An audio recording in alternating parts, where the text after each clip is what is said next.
tell me the most unhinged reason you didn't finish a book. I'm not talking about, oh, it just wasn't for me. I want unhinged and chaos. It was a book about gods and goddesses, and the god, Hades, healed a girl's feet with neosporin. Every time the protagonist took a sip of her drink, the author always wrote slurp, and I hated it. It was set in my hometown, and they took an inefficient route traveling from one place to another. It was a fantasy novel, and the characters started talking about casseroles. One character then specifically brought up green bean casserole.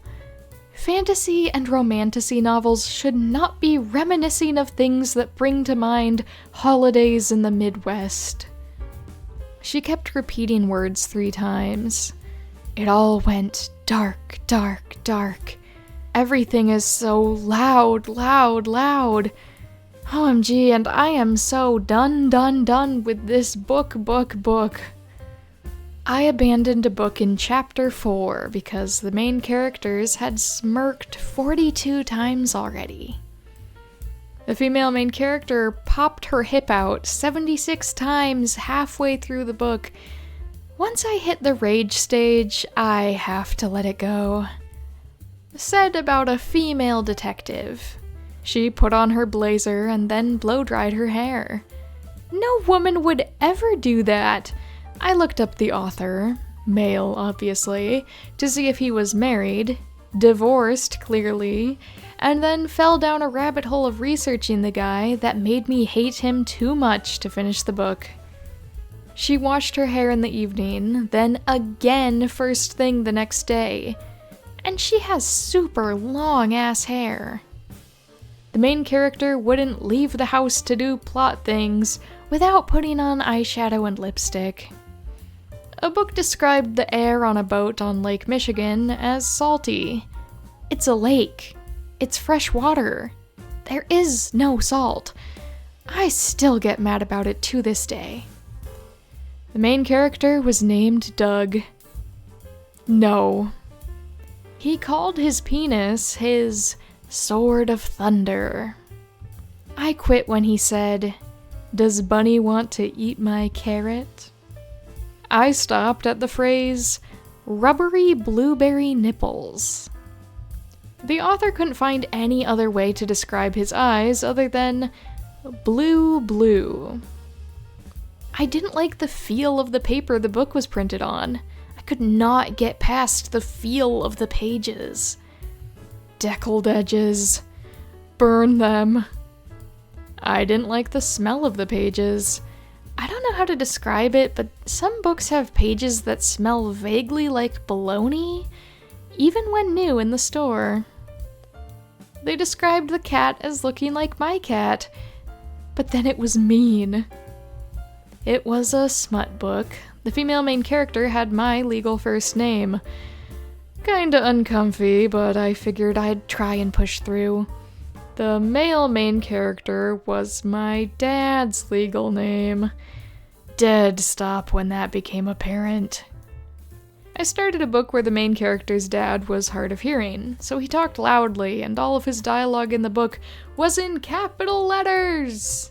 So when I read it, I automatically was yelling in my head, and it bothered me too much. The chapters didn't start on new pages, so it would be a brand new chapter halfway through a page or on the bottom. The author put dialogue in single quotation marks instead of the normal double. It bothered me too much. The book had been blatantly homophobic, and I was just like, okay, let's view it through the objective lens of the culture at the time, and moved past it. But then they used the wrong spelling of its, and I couldn't continue. The storytelling was so bad, I could go on forever, and I only read the first chapter. I had to stop when the main character went onto the popular social media app with reels and posts over and over again. It was Instagram. Literally would describe the app instead of saying the name, and it described nothing else. It mentioned TikTok. There was one very obvious typo on page 1. The male main character drove a Tesla.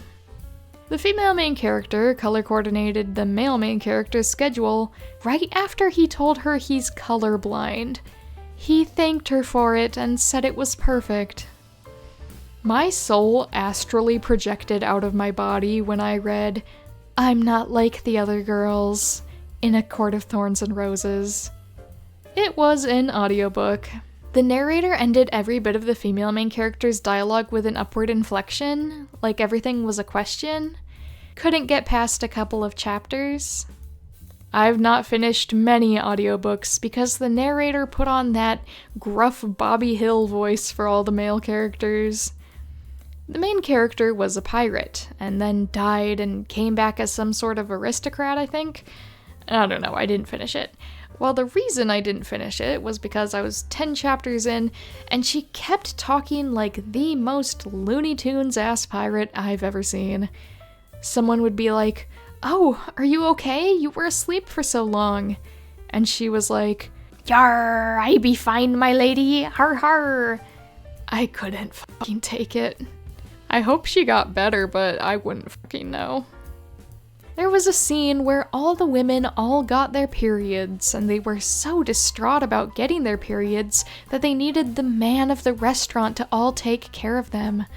They had to put their feet up and get ice packs and hot chocolate, and they would burst into spontaneous tears. Grown women. Also, the book was written by a woman, so I don't know. I didn't like her outfit. A character was named Jeffrey, spelled Geoffrey. They killed the dog. Sorry, I'm done with you if you kill the dog. It was supposed to be a horror story, but the writer was so emotionless I didn't get scared or care when characters died. The spiciness wasn't spicy, it was predatory. I'm a twin. This book had twins in it, and the main character said, "my birthday" instead of "our birthday. And I found it unrealistic. The author used the phrase, "he gestured yes with his hand." It broke my sequence of imagination, and I was so annoyed. I stopped at page 9 because the male main character called someone Shartstain. I don't remember what book, but the main character just kept reading books, and I don't know why. I was like, I'm not reading to read about someone reading. The main characters actually genuinely liked one another, and I am not emotionally stable enough for that. I saw someone I didn't like reading it. I never reply on posts, but a muscular character was described as looking like a condom stuffed with walnuts. So done. I never DNF books that piss me off. I finish them out of spite, just so I can break down exactly why it's garbage. Big thank you to my Patreon members, my little ruse, Nebulatic Vexen, Donka42, John Wong, Laser Scorpio, Night Avenger, Mintara, Somnophobic Danny, Savage Otters, Ballsy, Terabyte AIX, Kestrel, Dragonborn Canid, Angie Ender, Marvsk, Windigo, and Yellow Mochi Cat. Thank you so much for extra support on Patreon. It means the world to me. Hope you guys are all doing well. Thanks for being here. Keep on being as awesome as always. I believe in you, and good luck with life. I hope you're having a good December. Same goes to my YouTube channel members, my mini ruse, Foxstar Killer, Rainy Cant, Alyssa North 24, Siggy, Chef Events, and those Midnight Daydreams. Thank you so much for your extra support. I'm so glad to have you be a part of my YouTube channel. Hope you guys are doing well and feeling happy and being as awesome as ever. Keep on being yourself, because that's the best person you can be. Thank you again, and thank you to everyone else for watching. I hope you enjoyed the video. It was fun to read through the comments on this Instagram post. As someone who does tend to very quickly stop reading books for extremely petty reasons, it's a habit I should break. But if you actually have a better reason or funnier reason for not finishing a book, or fanfiction or whatever. I'd love to hear about it in the comments. But anyway, I'll leave it at that for now. Thank you one final time, I could never say it enough, for letting me entertain you today. And I'll see you in the next video. Goodbye.